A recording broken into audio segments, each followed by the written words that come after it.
Happy Easter, friends. Miss Jackie here from Crossroads Christian Church in St. Matthews. This month, we're talking all about peace. Jesus came to bring us peace. Jesus came to build a bridge between us and God.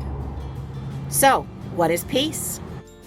Peace is proving that you care more about each other than winning an argument.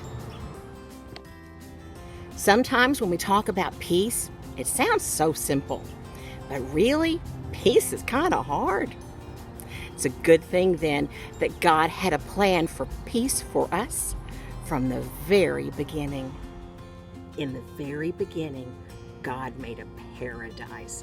Flowers, trees, water, birds, animals, and people from the very dust of the earth. So let me introduce you to Adam and Eve. Okay, they didn't look like this for real, but they're cute little Easter eggs, don't you think? For a while, Adam and Eve lived in peace with each other and with God in their garden. Unfortunately, their peace, didn't last very long. Adam and Eve didn't trust God's plan, didn't trust God's rules, and it cost them their peace. Adam and Eve's selfishness was contagious, and it just went on and on through the generations. But God had a plan, and part of that plan involved his friend Abraham.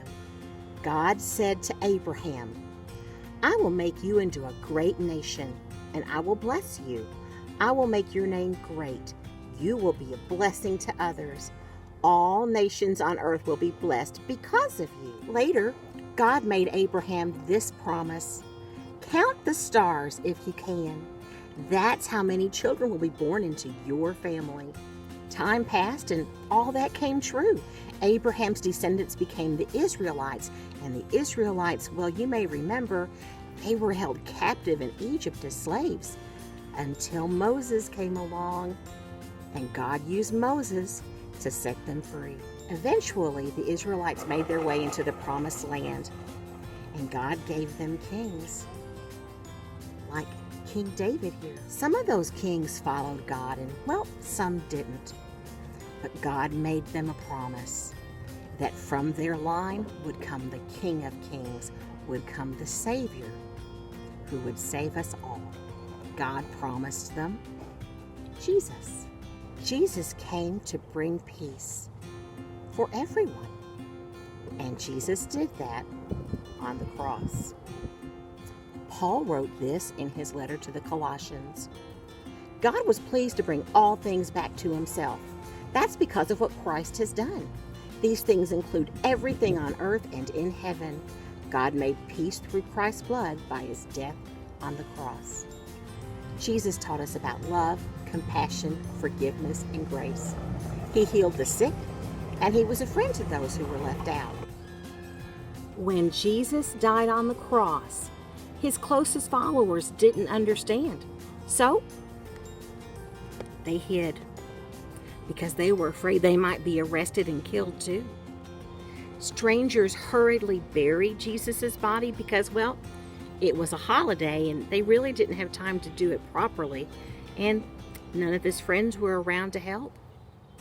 3 days later, Mary Magdalene and some of the other women went to the tomb to more properly prepare the body for burial.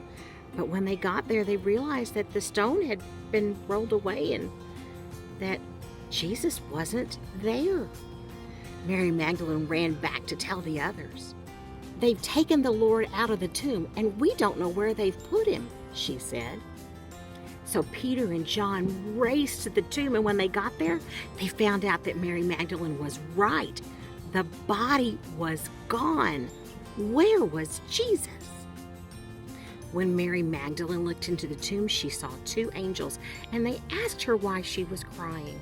She said, "They have taken my Lord away, and I do not know where they've put him." Mary turned and saw this man standing nearby, and, well, she thought he was the gardener. She said, "Sir, please tell me where you've taken my Lord. I'll be glad to go get him and bring him back." And then he said her name. And that's when she realized It's Jesus. Mary couldn't wait to go back and tell her friends, Jesus is alive. Jesus proved to be more powerful than even death. Because of Jesus, we can have peace, just like God intended from the very beginning. Through Jesus, God made peace with us. Once we really understand the peace that Jesus offers, it's only natural that we'd want to share it with others. Our memory verse will help us remember that. So let us do all we can to live in peace, and let us work hard to build up one another. Romans 14:19. I am looking forward to talking more about God's peace with you next week. Goodbye.